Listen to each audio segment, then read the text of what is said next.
is enough said. Happy Taco Tuesday, Heat Nation. Yo, boy Ernest here. Back with another Miami Heat Talk video. Hope you guys are living your best life, staying positive. Remember, y'all, if you woke up today and you're not in a hospital and you're not dealing with a tragic situation, no matter what the situation is, you guys, you are already winning. So please, share that positivity, smash that like button, don't forget to subscribe, click the notification bell to get all the updates, you know the drill. Now please join me as we go on another Miami Heat Talk adventure. But before we get started, you guys, just a quick reminder, we got 2 days left. My baby girl Maya is officially first place in the Toddler of the Year challenge. Today, July 29th, each vote counts as 2 votes. So I really need all hands on deck, you guys. I'll leave the link in the comments. I'll leave the link in the description. Click the link. It's free to vote. If you want to donate to vote more, we would really appreciate that because each vote today counts as 2 votes. So thank you guys so much for the support. Now let's get on to Miami Heat basketball because I am excited about today's episode. In today's episode, you guys, I want to talk about the possibility of the Miami Heat trading for Malik Monk. And the reason why, because we're in the offseason. It's the boring time. We got 3 months left to the start of the season. So we know right now what this team looks like. And honestly, I'm excited for this team. We have a young roster led by one of the best coaches in the NBA. I think all these players are going to buy into what Spo says. You got a diminished Eastern Conference. So this Miami Heat can compete. But at the end of the day, I feel like this team can get better. Whether that's trading for a player, whether that's waiting for a player to get bought out so you can pick them up, kind of like Nikola Vucevic, like I mentioned yesterday. But today I want to talk about the Miami Heat possibly getting Malik Monk because there was a report out there by Heavy Sports. And this is piggybacking on what was reported yesterday. So apparently, the Sacramento Kings are looking to add Russell Westbrook on their team. And they're looking to shed some weight by moving a couple of guards. Now, it was reported that the Sacramento Kings are looking to move Malik Monk, Devin Carter, or possibly both.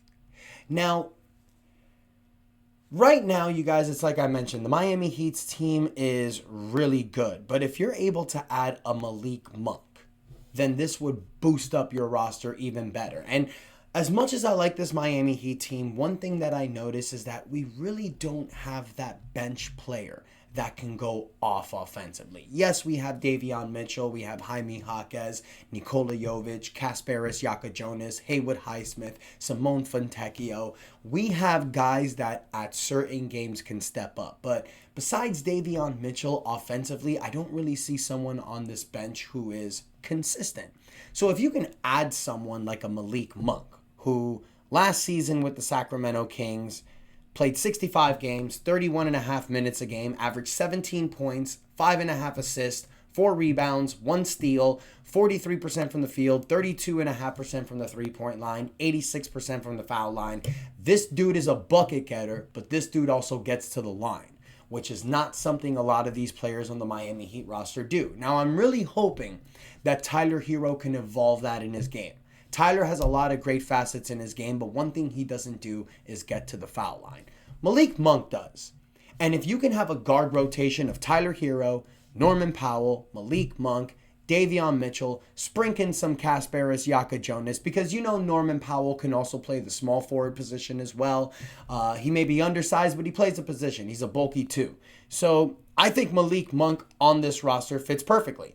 Now, Malik Monk does have 3 years left on his contract that he signed last year with the Sacramento Kings. He's making $18.7 million this year, $20 million next year, and $21.5 in his final year. So he does have 3 more years in his contract. So trading for Malik Monk doesn't give you as much flexibility as you would have in the 2026 offseason. But if you're trading for Malik Monk with this current roster, this is what you're building. You're building around Kel'el Ware, Bam Adebayo, Tyler Hero, Davion Mitchell, If you keep Norman Powell, Malik Monk, Andrew Wiggins might leave you next year in the offseason with his player option. So that'll give you more flexibility to boost up this roster. You'll have your 2026 draft pick. So the Miami Heat is looking really nice, you guys. But adding Malik Monk to this roster this season can help us in the Eastern Conference and can actually help us compete.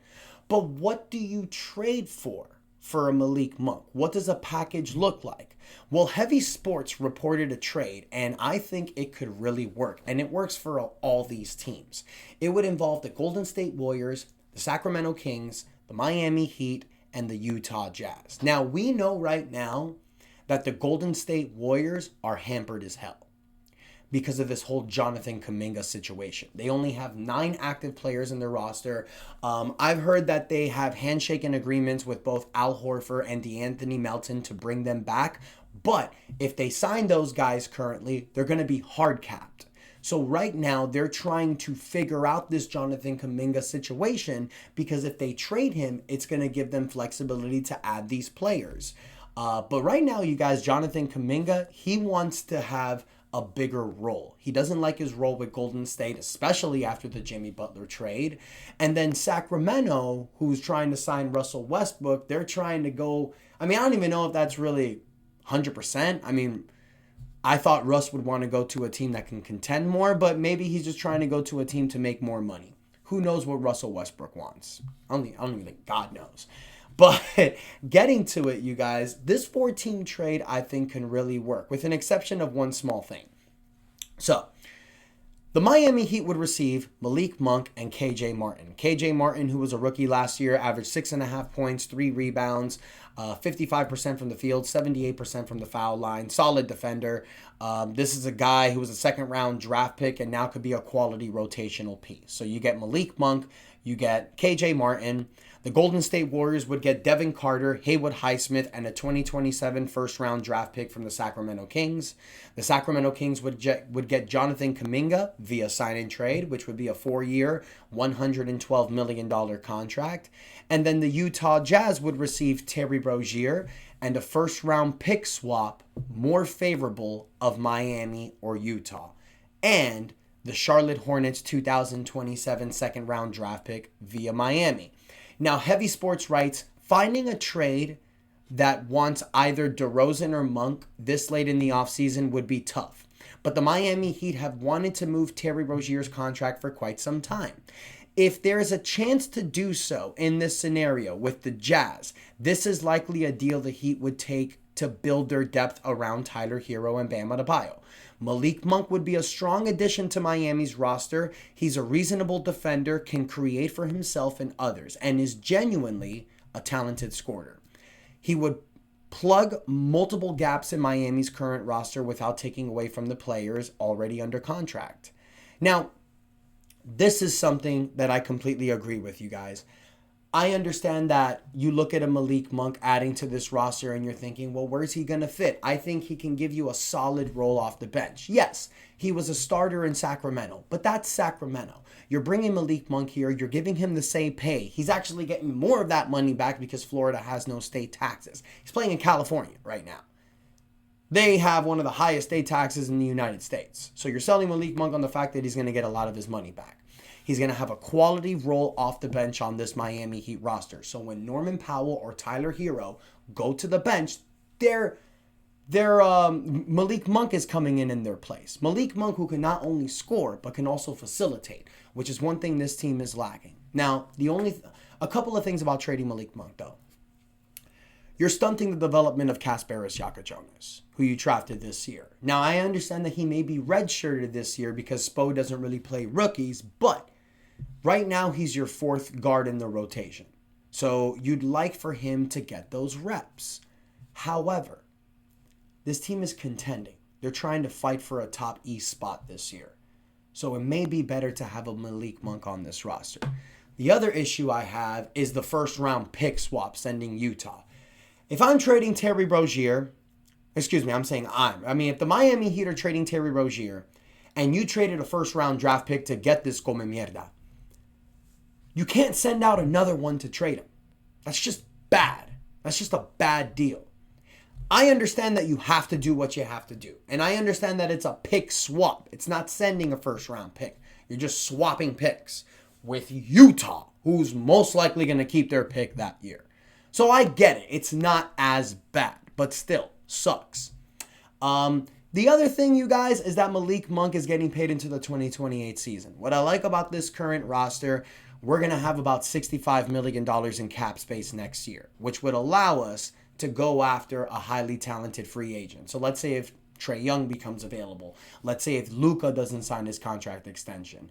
You may have players that are going to be available in free agency. I know there's not a lot these days because of the new NBA CBA, but it's definitely possible. So Heat Nation, I want to hear from you. Malik Monk on this Miami Heat team. This trade package. What do you guys think? Let me know in the comments. Please don't forget to like, share, and subscribe as we push for 7,000 subscribers. We are almost 300 subscribers away from the big 7,000, so I need all hands on deck. But more importantly, vote my Maya for Toddler of the Year. 2 more days left. And if you vote today, Tuesday the 29th, each vote counts as 2 votes, guys. So all hands on deck. Thank you guys so much. And until next time, your boy Ernest out, and that is enough said.